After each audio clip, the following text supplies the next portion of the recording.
17 ans en arrière, le teint plus foncé qu'aujourd'hui. Ça, c'était moi avant. Après encore, ça, c'était moi.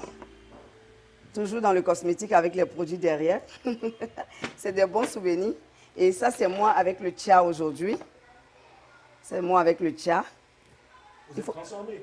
Oui, je me suis transformée. C'est joli. Soldat d'Ozo. Ah, je vais parler. Ah, je vais parler. Ah, c'est mon tour. Mon petit tour. Man de mon séjour. Hey, au ghetto. Bonjour ou bonsoir, chers fidèles auditeurs, et bienvenue à tous les nouveaux abonnés de la chaîne 7 minutes en Afrique. Ici, nous contribuons à faire rayonner l'Afrique à travers sa culture, ses hommes et son histoire. Alors, n'hésitez pas à toujours liker et partager nos contenus pour inviter votre entourage à s'abonner également à la chaîne afin de la faire grandir autant que possible. Encore appelé Tchacho, Ambi, Jansan ou Chessal, le blanchiment de la peau ou dépigmentation volontaire de la peau est un phénomène prenant de plus en plus de l'ampleur dans nos sociétés africaines. C'est dans cette optique que nous reviendrons sur la définition, l'origine, les causes et les conséquences de ce fléau social, de manière générale et en particulier sur l'enfant. En outre, nous proposerons également quelques pistes de solutions pour venir à bout de ce fléau. La dépigmentation volontaire est définie comme l'ensemble des procédés visant à obtenir un éclaircissement volontaire de la peau naturelle par l'utilisation des produits dépigments à visée cosmétique, notamment l'hydroquinone et ses dérivés, les corticoïdes, les dérivés mercuriels, les acides de fruits, le glutathion, la soude caustique et bien d'autres. C'est dans les années 60 qu'aux États-Unis, des ouvriers noirs travaillant dans le domaine du textile et du caoutchouc et qui quotidiennement étant en contact sans gants de protection avec l'hydroquinone découvrent le pouvoir blanchissant de cette substance.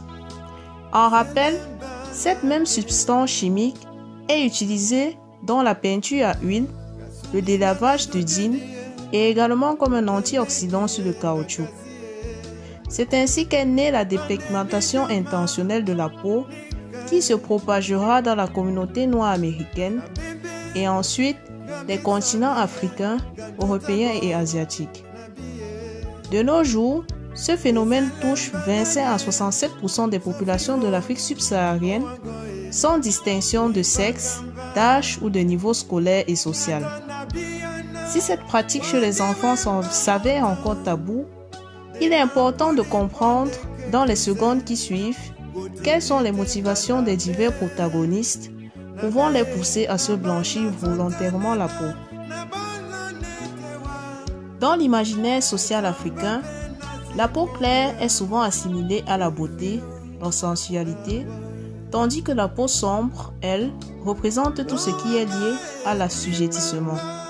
En effet, si l'on remonte dans l'histoire, on constate que cette considération négative des peaux sombres renvoie au temps de l'esclavage où les esclaves au teint plus foncé étaient affectés aux travaux champêtres pendant que ceux plus clairs de peau travaillaient en tant que domestiques ou nourrices. Ainsi, beaucoup de femmes noires se sentant frustrées chercheront à s'éclaircir par tous les moyens afin de se débarrasser des connotations négatives que leur peau véhicule et bénéficier de plus de privilèges dans la société. De plus, dans les sociétés hiérarchisées, la couleur de la peau est le support de valeurs sociales qui valorise ou dévalorise l'autre, les catégorise de riches ou de pauvres. C'est ainsi que, dans des pays tels que le Sénégal, le Togo, le Cameroun ou la République démocratique du Congo, les femmes au teint clair ont généralement plus de chances de mariage, le montant de leur dot est plus élevé, elles sont plus appréciées et courtisées dans la société, recevant très souvent des compliments tels que « elle a un teint commercial, elle a le teint qui passe ». Alors, beaucoup d'hommes et femmes essentiellement se décaperont la peau pour augmenter leur estime de soi, car convaincus qu'ils paraîtront plus beaux et séduisants. Surtout que les médias les magazines, le cinéma et les publicités, aussi bien locaux que internationaux, vantent un idéal de beauté blanche associant cette couleur à la pureté, la propriété ou la lumière.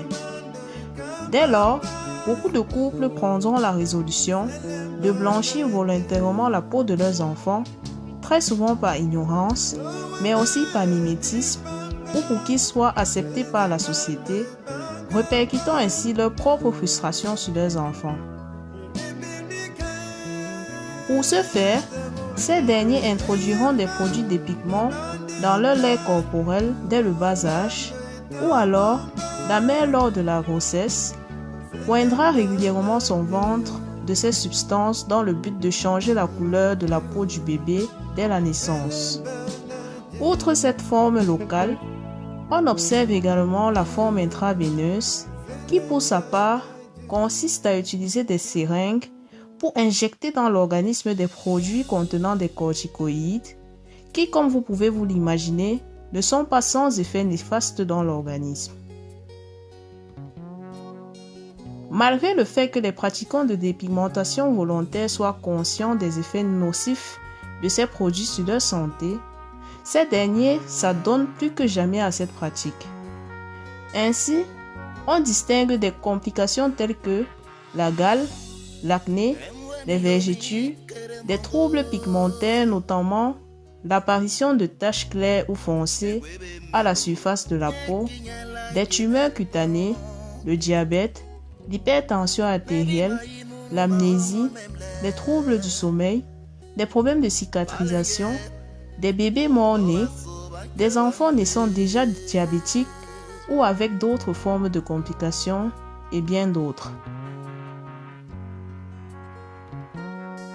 Pour remédier à ce problème, nous suggérons l'utilisation des produits cosmétiques ne contenant pas d'agents dépigments, le retour aux produits cosmétiques naturels tels que l'aloe vera, l'huile de palmiste ou le beurre de karité par exemple, la mise en valeur de tout type de peau sans distinction de teinte dans les publicités, les concours de beauté, au cinéma et dans les magazines, l'arrêt des stigmatisations à l'échelle familiale et sociale et une sensibilisation massive et permanente aux dangers de ces agents de blanchiment aux enfants en bas âge et adultes.